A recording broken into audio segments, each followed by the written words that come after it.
Vous savez, mesdames, messieurs, De Vos a beau soi-disant passer pour un naïf, ou des fois prendre pour exemple son pianiste, qui caricature de temps à autre, il est loin d'être dupe, vous entendez bien, c'est bien pour les besoins du sketch. D'ailleurs, on dit, des fois, il y a des gens bizarres, et il y a plus bizarre que De Vos, croyez-moi. Il y a quelque temps, un homme était rentré sur scène avec une scie à la main. Alors, surpris, De Vos et son pianiste vont lui demander, mais qu'est-ce que vous faites avec une scie? Il dit, je viens scier la queue du piano. Alors bien entendu, il leur demande, mais pourquoi voulez-vous scier la queue du piano? Il leur dit, parce que l'autoroute va passer exactement ici. Il était marqué, hein, parce que les gens sont marqués par ce qu'ils font, et puis retenir des histoires drôles comme ça, il n'y a pas besoin d'avoir la mémoire de Vos pour ça, on y revient, mais moi, par exemple, je connais un autostoppeur professionnel. Il a eu un accident de travail, il a perdu le pouce. Alors, bon, il peut encore aller par là, mais heureusement, il a deux doigts de la retraite. Ah, ben, comme dirait De Vos, tout va à volo. Ah, bah, tout va à volo. Même mon immeuble est sans dessus-dessous. Bah, tous les locataires du dessous voudraient habiter au-dessus, sous prétexte que l'un du dessus est allé raconter par en dessous, que l'air que l'on respirait à l'étage au-dessus était meilleur que celui qu'on respirait à l'étage en dessous. Alors généralement, le locataire du dessous a tendance à envier celui qui est au-dessus, et puis à mépriser celui qui est en dessous. Moi, je suis au-dessus de ça. Hein. Moi, si je maîtrise celui qui est au-dessus, c'est pas parce qu'il est au-dessus, c'est parce qu'il convoite l'appartement qui est en dessous. Le mien. Moi, après, je lui céderai bien mon appartement à celui du dessous, à condition d'obtenir celui du dessus. Mais je trouve que bon, je compte pas trop dessus. Bah d'abord parce que j'ai pas de sous. Et puis ensuite, au-dessus de celui qui est au-dessus, il n'y a plus d'appartement. Donc le locataire du dessous obligerait celui du dessus à redescendre en dessous. Or je suis que celui du dessus ne tient pas. D'autant que comme la femme du mari du dessous est tombée amoureuse de celui du dessus n'a aucun intérêt à ce que le mari de la femme du dessous monte au-dessus. Ah, bon, alors sur ce, là-dessus, quelqu'un est-il à raconter par en dessous qu'il avait vu sa femme bras dessous avec celui du dessus? Toujours est-il que celui du dessous l'a su. Parce que faut dire que quand l'autre du dessous est monté avec celui du dessus, comme elle retirait ses dessous, et lui ses dessus, sous prétexte qu'il avait trop chaud en dessous, ben moi j'entends tout parce qu'en dessous on entend tout ce qui se passe en dessous.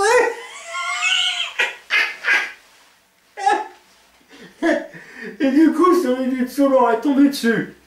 Alors comme ils étaient tous les dessous, ils sont tapés dessus, et au final c'est celui du dessous qui a eu le dessus, dis donc.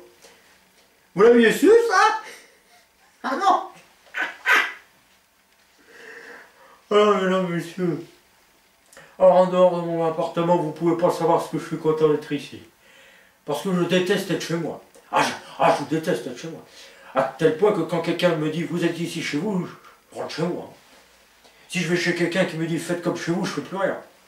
Déjà que chez moi, c'est moi qui fais tout, je vois pas pourquoi j'irais tout faire chez quelqu'un sous prétexte qu'il m'a dit fais comme chez vous. Ah bon, alors. Non, non. Mais moi, j'y pense parce qu'on rigole tout ça. Je vous ai pas dit. Est-ce que je vous avais dit que j'ai reçu un coup de fil de la part d'un grand directeur de chaîne de télévision? Je vous ai pas dit ça. Mesdames, messieurs, on va faire une grande émission de télévision sur moi. Une émission posthume. Ils appellent ça post-mortem. Je dis, vous êtes gentil de penser à mon avenir. Mais pourquoi vous ne lui donnez-vous pas de mon vivant? Il me dit parce que dès que vous ne serez plus de ce monde, votre taux d'écoute sera beaucoup plus élevé. Ils m'ont dit il faut penser à l'après-vous. Ils m'ont dit d'après vous, c'est pour quand l'après-vous? J'ai dit d'après moi c'est le plus tard possible. Ah ils m'ont dit c'est trop tard, il faut la faire maintenant. Alors dès que vous serez sur la liste de ces chefs disparus, on lancera un formidable avis de recherche. J'ai dit qui fera la présentation? Ce cher Patrick. Je dis moi j'aurais préféré que ce soit ce cher Léon Zitrone. Ils m'ont dit non, lui on le garde pour le 10e anniversaire de votre mort. Il me dit oh, attendez j'enregistrerai votre dernier soupir, ça sera toujours ça mis en boîte. J'ai tendu un micro, allez-y. Il me dit vous pourriez le refaire 10 fois de suite. Au dernier j'étais comme ça. Alors qu'au premier j'étais comme ça. Et d'ailleurs, ils ont pris le premier, ça faisait plus vivant. Après, ils auraient parti comme ça, ils m'auraient dit, a-t-on déjà enregistré ton dernier cri, mon petit Raymond? Il a tendu un micro. Allez, tu sors et tu cries. Ah! Il dit, vous pourriez le refaire? Non, tu rentres et tu ressors. Ah! On dit, vous pourriez le refaire? J'ai dit, non, maman, on ne veut pas. Et le lendemain matin, le grand directeur de chaîne de téléphone. Allô, Devos, comment ça va? Très bien, ça fait rien, on attendra. Alors, vous savez, mesdames, messieurs, la télévision, c'est quelque chose. Hier soir, ma femme me dit, qu'est-ce qu'on donne ce soir à la télé? Ben, j'ai dit, il y a 2 chaînes, avec chacun un film. Sur une chaîne, il y a Thérèse,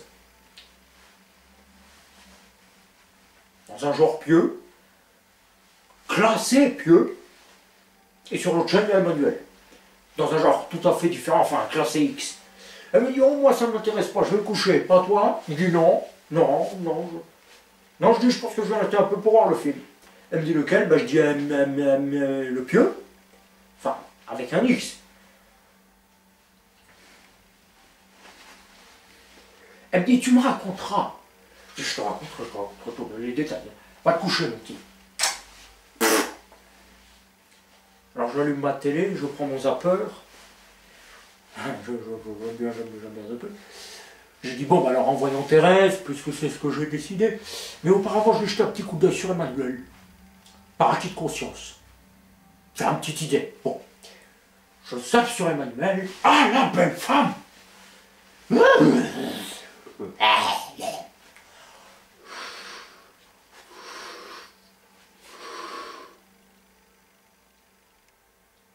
J'en fais un peu. Bon, d'accord, bon. Elle était chez son médecin, qui lui dit, qu'est-ce qui vous arrive? Elle dit, j'ai une crise de foie. Il lui dit, dévêtez-vous, je vais vous palper. Elle commence à retirer lentement ses effets. Oh, j'ai dit, je vois le genre, elle est tout de suite au pieu. Au film.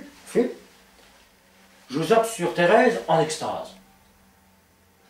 Elle était chez son confesseur, qui lui dit, qu'est-ce qui vous arrive? Elle dit, j'ai une crise de foie. Il dit, il faut prendre le voile. Voilez-vous. Je dis, le temps qu'elle les mette, je vais les mettre sur... Et au moment où je zappais sur Emmanuel, elle avait tous les voilés. Alors j'ai dit, il faut que tu choisisses. Ou tu dois le voiler, ou tu dois le dévoiler. Voilà. Alors le voiler ou le dévoiler? J'ai dit, voiler deux. J'ai zappé avec une telle rapidité qu'à un moment, les images n'arrivaient même plus à suivre. Quand j'ai vu le visage de Thérèse sur le corps d'Emmanuel, j'ai dit, où tu vas là, où tu vas? Je dis, si jamais Thérèse te trouve, laisse-moi un reste sur Emmanuel. Et au moment où j'appelle sur Emmanuel, ma femme est entrée, j'ai pas sommeil. Ah, elle m'a dit, tu regardes toujours Thérèse? Moi, j'ai dit plus que jamais. Elle me dit, tu n'as pas bonne mine, qu'est-ce qui t'arrive? Bah, je dis, j'ai une crise de foie. Elle me dit, de quelle fois? J'ai dit, des 2 fois. Enfin, des 2 fois, on n'a pas 2 fois. Bah, j'ai dit, j'ai une crise de ce fois-ci, celui qu'on peut palper, et puis l'autre fois, enfin, la palpable, l'autre mot foie. J'ai mal aux 2 mots à la fois, tu comprends? J'ai mal à mon foie et à ma foi. J'ai mal aux 2 fois à la fois. Elle me dit, tu as déjà eu mal à tes foies? J'ai dit, il y a des fois, autrefois, il y a des fois. Mais jamais aux 2 à la fois. Bon, heureusement, elle n'écoutait pas parce que j'étais de mauvaise foi. Mais bon, elle regarde Thérèse et elle dit, mais pour qui Thérèse prie-t-elle? Alors, je ne sais pas ce qui m'a pris. J'ai dit, eh ben, elle prie pour le repos du corps d'Emmanuel. Elle dit, pourquoi? Qu'est-ce qu'elle a fait de son corps, Emmanuel?